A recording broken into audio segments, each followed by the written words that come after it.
Hi guys, welcome to Cricket Chat with Venkatesh. Match number 3, Rajasthan Royals versus Chennai Super Kings. Royals versus Kings. And అటు సంజు శాంసన్, ఇటు రవీంద్ర జడేజా. జడేజా ఏమో నిన్న మొన్నటి దాకా చెన్నైకి ఆడాడు, చెన్నై క్యాప్టెన్ కూడా చేశాడు. చెన్నై అనేక సంవత్సరాల పాటు ఆడి ఆ టీంలో ఒక కీ మెంబర్గా, ఒక లీడర్షిప్ గ్రూప్లో ఒక సభ్యుడిగా ఉంటూ వచ్చిన జడేజా ఏమో ఇప్పుడు రాజస్థాన్కి వచ్చేసాడు.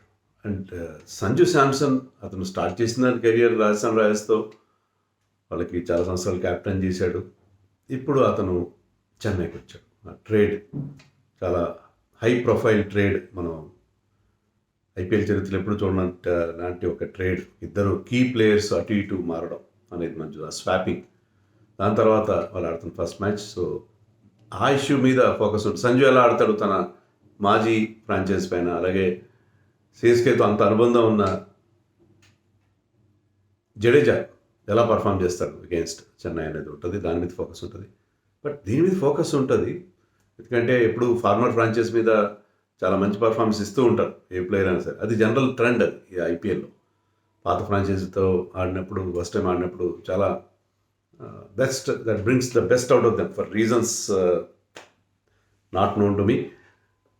బట్ ఫోకస్ వీళ్ళిద్దరి మీద కాకుండా వైభవ్ సూర్యవంశీ మీద కూడా ఉంటుంది. ఇంకా వైభవ్ సూర్యవంశీ లాస్ట్ ఐపీఎల్లో ఎంట్రీ ఇచ్చాడు.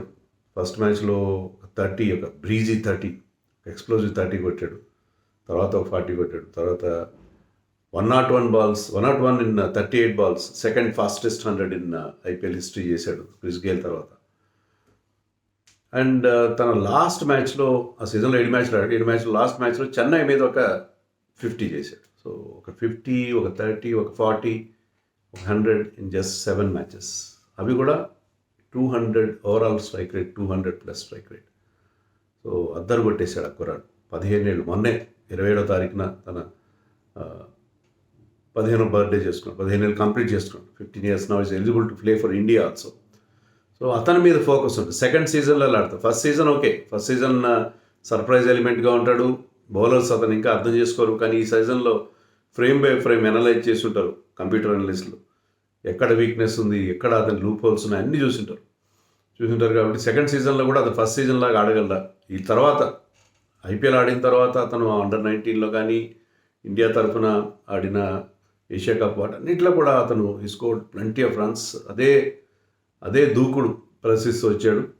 సో అతని మీద ఫోకస్ ఖచ్చితంగా ఉంటుంది, ఎలా ఆడతారు సెకండ్ సీజన్ అనేది. సో దాని గురించి ఐపీఎల్ సంబంధించే కాదు, ఇండియన్ టీమ్ సెలెక్టర్స్ కానీ అందరూ కూడా ఆలోచిస్తున్నారు. ఇండియన్ టీంకి ఇమీడియట్గా తీసుకురావాలి కాదు, బట్ అతని ప్రోగ్రెస్ ఎలా ఉంది. అతను ఎందుకంటే చాలా ఎక్సైటింగ్ యంగ్ టాలెంట్, దాంట్లో ఎలాంటి సందేహం లేదు. అతని మీద కూడా ఫోకస్ ఉంటుంది. అలాగే యశస్వి జైస్వాల్ కూడా మళ్ళీ ఇండియన్ టీంలోకి వచ్చే పరిస్థితి, T20 ఫార్మాట్లోకి రావడానికి కానీ, వన్డే ఫార్మాట్ రావడానికి కానీ, అది అతనికి ఇది ఒక మంచి అవకాశం. అతను కూడా for no fault of his, అతన్ని అది తప్పేం లేదు, కానీ అతను ఒకే ఫార్మాట్ పరిమితం అయిపోయాడు. టీంలో ఈక్వేషన్స్ వల్ల అతన్ని అకామిడేట్ చేయలేకపోతున్నారు. బట్ తన ఏంటంటే సెలెక్టర్స్ తలుపులు బద్దలు కొట్టాలి, మామూలుగా నాక్ చేస్తే కాదు. సో దానికి అతను కూడా ప్రిపేర్ అవుతుంటాడు. సో ఇలాంటి ఇండివిజువల్ టార్గెట్స్ని, ఇంకా టీమ్ టార్గెట్స్ చూస్తే సిఎస్కే ఇంజరీస్తో ఇబ్బంది పడుతుంది. ఎలాగైనా సరే బాగా స్టార్ట్ చేయాలి క్యాంపెయిన్తో. ఈసారి క్యాంపెయిన్ అంతా యూత్ఫుల్ లుక్ ఉందని సిఎస్కే ఉంటుంది. అలాగే కొత్త కెప్టెన్ రియాన్ పరాగ్ క్యాప్టెన్తో అతను హోమ్ గ్రౌండ్ అయిన గౌహటిలో మ్యాచ్ జరగబోతుంది. సో గౌహటిలో మంచి స్టార్ట్ అందుకోవాలి. అంతవరకు రికార్డ్ అంత గొప్పగా లేదు వాళ్ళకి. గౌహటిలో ఎక్కువ మ్యాచ్లు ఓడిపోయారు, గెలిచిన తక్కువ. సో అక్కడ సెకండ్ హోమ్లో వాళ్ళు బాగా పర్ఫామ్ చేయాలి. కొత్త టీమ్గా ఉంది ఇప్పుడు, అంతా కోచ్తో అందరు మారారు కాబట్టి I think they are looking for a fresh season. Last season 2 teams కూడా సరిగ్గా జరగలేదు. 2 టీమ్స్ కూడా చాలా డిసప్పాయింటింగ్ 2025 వాళ్ళిద్దరికి నడిచింది. సో ఈసారి దే వాంట్ టు రిడీమ్, ఖచ్చితంగా బెటర్గా పర్ఫామ్ చేయాలని చెప్పి 2 టీమ్స్ కూడా చాలా హుషారుగా, చాలా ఎక్స్పెక్టేషన్స్తో ఈ సీజన్ స్టార్ట్ చేస్తాయి 2 టీమ్స్ కూడా. మరి ఎలా ఉండబోతుంది. ముందుగా 11 గురించి చూద్దాం. చెన్నైకి డెవల్ బ్రేవిస్ కూడా సైడ్ స్ట్రెయిన్ వల్ల ఫస్ట్ మ్యాచ్ అయితే ఆడలేదు. మరి ఎప్పుడు అవైలబుల్ ఉంటాడు, 2-3 మ్యాచ్లు మిస్ అవుతారని చెప్పి మనకు న్యూస్ వచ్చింది తాజాగా. ధోని గురించి ఆల్రెడీ వీడియో కూడా చేశాను. ధోని ఈజ్ నాట్ అవైలబుల్, 6 మ్యాచ్లు ఆడకపోవచ్చు అని అంటున్నారు. ధోని ఇప్పుడు ఎంట్రీ ఇస్తారు. ధోని, సురేష్ రైనా ఇద్దరు లేకుండా సిఎస్కే ఆడబోయే ఫస్ట్ మ్యాచ్ ఇదే అని చెప్పి కూడా ఎక్కడో స్టార్ట్ చూశాను నేను. సో ధోని లేకుండా, Dhoni is not travelling also. మామూలుగా ధోని డగౌట్లోనే ఉంటాడు, డగౌట్లో కూడా ఉండట్లేదు ఈసారి. సో యంగ్ టీమ్ వాళ్ళంతటా వాళ్ళే నిర్ణయాలు తీసుకోవాలి. Ruturaj with the help of Sanju Samson. So young team మీద వితౌట్ ధోనీస్ ప్రెజెన్స్ వాళ్ళు ఆడబోతున్నారు. అది పరిస్థితి. సో వాళ్ళ 11లో కోర్స్ ఆల్రెడీ రుతురాజ్ స్వయంగా చెప్పాడు స్టార్ స్పోర్ట్స్కి ఏంటంటే, నేను ఓపెన్ చేస్తాను అలాగే సంజు శాంసన్. Good decision. ఇద్దరు సంజు కొంచెం హై రిస్క్ తీసుకుంటాడు and Ruturaj is a classy player, Virat Kohli kind of a player. So వాళ్ళిద్దరు కాంబినేషన్ చాలా బాగుంటుంది. సో వాళ్ళిద్దరు ఓపెన్ చేస్తారు. మాత్రే షుడ్ కమిట్ నెంబర్ 3 అని అనుకుంటున్నాను. హరీష్ మాత్రే. 4లో బ్రెవిస్ లేడు కాబట్టి మాథ్యూ షాట్ ఆడతారు. మాథ్యూ షాట్ మన ప్రాక్టీస్ మ్యాచ్ కూడా ఆడినట్టుగా ఎవరు చెప్పారు నాకు. సో మాథ్యూ షాట్ విల్ అతను బౌలింగ్ కూడా చేస్తారు కాదు కాబట్టి Matthew Short followed by Shivam Dube తర్వాత ఇద్దరు కొత్త కుర్రాళ్ళు ఆడతారని అనుకుంటున్నాను. కార్తిక్ శర్మ అండ్ ప్రశాంత్ వీర్. సో ధోని ప్లేస్లో వాళ్ళు నెంబర్ 8లో ఒక ఆల్రౌండర్ ఆడించుకోవచ్చు. అది జేమీ వాటర్ని ఆడిస్తారు అనుకుంటున్నాను. ఎందుకంటే మీకు 5th బౌలింగ్ ఆప్షన్ మీకు షార్ట్ కూడా ఇస్తారు. షార్ట్ అండ్ అలాగే ఒక స్పిన్నర్గా ఇస్తారు కాబట్టి ఈ బౌల్స్ ఆఫ్ స్పిన్. అండ్ శివం దుబే కూడా ఉన్నాడు, తన medium pace. So Jamie Wharton ఆ స్లోయర్ వన్స్ అక్కడ ఇంతవరకు చూస్తున్నాను ఏంటంటే ఫ్రెష్ పిచెస్ కాబట్టి స్పిన్నర్స్కి బాల్ అస్సలు గ్రిప్ కావట్లేదు. అలాంటి చోట్ల ఒక స్లోయర్ వన్స్ కొంచెం పనిచేస్తుంది. జేమీ వాటర్ని ఆడించుకుంటారు హెడ్ ఆఫ్ అదర్ ఆప్షన్స్ అని అనుకుంటున్నాను. జాక్ ఫోక్స్, తర్వాత రామకృష్ణ ఘోష్, ఇలాంటి ఆప్షన్, అమన్ ఖాన్, ఇలాంటి ఆప్షన్స్ ఉన్నాయి వాళ్ళకి. సో నెంబర్ 8లో ఒక ఆల్రౌండర్ని ఆడించుకుంటే కెన్ బ్యాట్ వెల్, వాళ్ళకి బాగుంటుంది కాబట్టి నేను జేమీ వాటర్ని ఆడిస్తారని అనుకుంటున్నాను. నేను డిపెండ్స్, మనకైతే చెప్పలేము ఎలా వాళ్ళు ఏం డెసిషన్ తీసుకుంటారు. And followed by bowlers Matt henry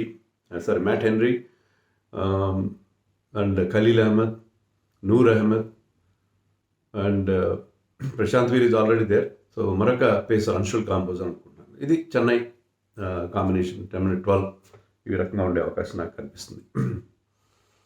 plus మరి రాజస్థాన్ రాయల్స్ 11 ఎలా ఉంటుంది? Rajasthan Royals I think Yashasvi and Suryavanshi open చేస్తారు, దాంట్లో ఎలాంటి సందేహం లేదు. అండ్ వాళ్ళ కెప్టెన్ రియాన్ పరాగ్ నెంబర్ 3 ఆడతారు. ఎందుకంటే లెఫ్ట్ హ్యాండ్ ఎక్కువైపోతారు. హెట్మైర్ నెంబర్ 3 చాలా బాగా వరల్డ్ కప్లో. But Hetmyer will bat at number 4 అనుకుంటున్నాను నేను. నెంబర్ 5లో జడేజా ఆడతారు. నెంబర్ 6లో జురెల్, అది నా కాంబినేషన్. నెంబర్ 5లో జడేజా, నెంబర్ 6లో జురెల్. నెంబర్ 7లో డోనోవన్ ఫెరేరా ఆడతారు. నెంబర్ 7లో is very much impressive. And Shubham Dubey are Ravi Singh చాలా చాలా చాలా ఇంప్రెస్ చేశారు అందరినీ. చాలా big hitting player Ravi Singh. కానీ శుభం దుబే లాస్ట్ ఇయర్ కూడా ఫినిషింగ్ రోల్ బాగానే చేశాడు అతను. సో ఇద్దరిలో ఒకరు ఆడతారు అని నేను అనుకున్న నెంబర్ 8. తర్వాత జోఫ్రా ఆర్చర్, నాన్రే బర్గర్ని కూడా ఆడిస్తారు అని అనుకుంటున్నాను నేను. అంతే 4 ఫాస్ట్ బౌలర్స్ నాన్రే బర్గర్ని ఆడిస్తారు. ప్లస్ సందీప్ శర్మ, సుశాంత్ మిశ్రాని ఆడిస్తారా? Of course Bishnoi is there. Sushant మిశ్రాకి అవకాశం రాకపోతే బిష్ణోయ్ ఉంటాడు. సో ముగ్గురు పేసర్స్, ఇద్దరు spinners Jadeja and Bishnoi. And they have options of Riyan Parag and Donovan Ferreira కూడా ఆఫ్ స్పిన్ వేస్తారు Riyan Parag. So 6th bowling slot వాళ్ళిద్దరు చూసుకుంటారు. సో బ్యాటింగ్ నెంబర్ 8 దాకా ఉండాలంటే instead of going for a bowler they have to go for శుభం Dubey are Ravi Singh. దాంతో బ్యాటింగ్లో ఆ ఫైర్ పవర్ ఉంటుంది అది. సో కొత్త పిచ్, ఫ్రెష్ పిచ్ గౌహటి అంత హై స్కోరింగ్ గ్రౌండ్స్ కాదు. ఇంతవరకు 2 మ్యాచ్లు 2 చోట్ల హై స్కోరింగ్ చూసాం. ఇక్కడ కూడా 200 వచ్చే అవకాశం ఉంటుంది. ఇప్పుడు ఆడుతున్న తీరు 200 సరిపోవట్లేదు కూడా. 200 చేసి కూడా మీరు దాన్ని డిఫెండ్ చేసుకునే పరిస్థితి లేదు ఇటీవల కాలంలో. అంతగా ఈ గేమ్ మారిపోయింది. T20 డైనామిక్స్ కంప్లీట్గా చేంజ్ అయిపోయినాయి. బట్ ఐ థింక్ ఇక్కడ అంత పెద్ద స్కోర్లు రాకపోవచ్చు. గ్రౌండ్ సైజు కూడా పెద్దదే. సో అంత మన first 2 matches Wankhede and Chinnaswamy స్టైల్లో అంత బౌలర్స్కి ఏం లేకుండా ఉండకపోవచ్చు. కానీ ఫ్రెష్ పిచ్ ఇది. వర్షం కూడా నిన్న వర్షం పడినట్టుగా ఉంది. వర్షం ప్రమాదం ఉంది. అయితే మధ్యాహ్నం పడుతుంది, మ్యాచ్ టైం ఉండదని ఫోర్కాస్ట్. కానీ రెయిన్ థ్రెట్ అయితే కొద్ది గొప్ప ఉంది. సో టాస్ గెలిచిన వాళ్ళు ఎవరైనా సరే సెకండ్ బ్యాటింగ్ ఎప్పుడు అడ్వాంటేజ్గా ఉంటుంది కాబట్టి రెయిన్ వల్ల మ్యాచ్ రెస్ట్రిక్ట్ అయితే ఖచ్చితంగా ముందుగా బౌలింగ్ ఎంచుకుంటారు. దాంట్లో ఎలాంటి సందేహం లేదు. So interesting contest. ఎందుకంటే Sanju Samson versus Jofra Archer ఇంగ్లాండ్కి ఆడినప్పుడు ఒక ఏడాది క్రితం 5 మ్యాచ్ సిరీస్లో జోఫ్రా షార్ట్ బాల్తో సంజుని ఐ థింక్ 3 సార్లు ఎన్నిసార్లు అవుట్ చేశాడు. అదే షార్ట్ బాల్తో అవుట్ చేశాడు, ఒక ప్యాటర్న్ క్రియేట్ చేశాడు. షార్ట్ బాల్ పుల్ చేసే ప్రయత్నం, మిడ్ వికెట్లోనో స్క్వేర్ లెగ్లో క్యాచ్ ఇచ్చి అవుట్ అవడం, ఇదే ప్యాటర్న్. సో అదే మళ్ళీ తన మాజీ కెప్టెన్ మీద అతను షార్ట్ బాల్స్ ప్రయోగిస్తాడు Jofra Archer. But Jofra Archer ఎంతవరకు కంట్రోల్ ఉంటుంది, యాక్యురసీ ఉంటుంది అనేది we have to wait and see. So ఈ రెండు టీమ్స్కి బౌలింగ్లో వీక్నెస్ స్పష్టంగా కనిపిస్తుంది. బౌలింగ్లో ఇన్ఎక్స్పీరియన్స్ కనిపిస్తుంది, వీక్నెస్ కనిపిస్తుంది. మ్యాట్ హెన్రీ ఫస్ట్ టైం ఆడుతున్నాడు చెన్నైకి. అంతకుముందు ఐపీఎల్లో పెద్దగా అతను చేసింది ఏమీ లేదు. నార్నే బర్గర్ హ్యాస్ పేస్. నార్నే బర్గర్ అని జోఫ్రా ఇద్దరికి మంచి పేస్ ఉంది. లేకపోతే యాడమ్ మిల్ ఆప్షన్ కూడా ఉంది వాళ్ళకి. బట్ ఏంటంటే వాళ్ళందరూ కూడా పేస్ ఉంది, కానీ యాక్యురేట్గా వేయగలరా? పేస్ కొన్నిసార్లు పేస్ని యూజ్ చేసుకుంటారు బ్యాట్స్మెన్. అలాంటి సిచ్యుయేషన్ మన ఇండియన్ కండిషన్స్లో. జడేజా, బిష్ణోయ్ అంత గొప్ప ఫామ్లో లేరు. సో వాళ్ళకి బౌలింగ్ వీక్నెస్ ఉంది. ఇక్కడ కూడా ప్రశాంత్ వీర్ లాంటి వాళ్ళు ఎంతవరకు అంతే వస్తారు. జడేజాలో అతను ఫిల్ప్ చేయగలరా? జడేజాకి అతని మధ్య కాంటెస్ట్ ఉంటుంది, ఎవరు బాగా ఆడతారు. ఇద్దరు left arm spinning allrounder. Jadeja లాంటి బిగ్ షూస్ ఫిల్ చేస్తున్నాడు అక్కడ చెన్నైలో. అండ్ జడేజా టీంకే అగేన్స్ట్గానే ఆడుతున్నాడు. సో ప్రశాంత్ వీర్కి ప్రెషర్ ఉంటుంది, ప్రైస్ ట్రాక్ ప్రెషర్ ఉంటుంది. కార్తిక్ శర్మకి ప్రెషర్ ఉంటుంది. ధోని లేడు వాళ్ళని గైడ్ చేయడానికి, బౌలర్స్ని గైడ్ చేయడానికి. సో డెఫినెట్గా రెండు టీమ్స్ బౌలింగ్లో వీక్గా ఉన్నాయి కాబట్టి హై స్కోరింగ్గానే ఉంటుంది మ్యాచ్. చెన్నైకి అడ్వాంటేజ్ ఉంటుంది అనుకుంటున్నాను, ఎందుకంటే చెన్నై హ్యాస్ బెటర్ ఆప్షన్స్. తర్వాత మీకు టాప్ 5 వాళ్ళకి మంచి గన్ టాప్ 5 ఉంది. అఫ్కోర్స్ మ్యాచ్ షాట్ గురించి చెప్పకపోయినా, బ్రెవిస్ లేకపోవడం కొంత ఇబ్బంది అయినా సరే మీకు శివం దుబే, సంజు శాంసన్, రుతురాజ్ లాంటి ప్లేయర్స్ ఉన్నారు కాబట్టి వాళ్ళకి అడ్వాంటేజ్ ఉంది. బట్ వైభవ్ సూర్యవంశీ కానీ యశస్వి కానీ క్లిక్ అయితే ఆర్ఎస్ గెలవచ్చు. కానీ చెన్నైకి స్లైట్ ఎడ్జ్ ఉందని చెప్పి నేను అనుకుంటున్నాను.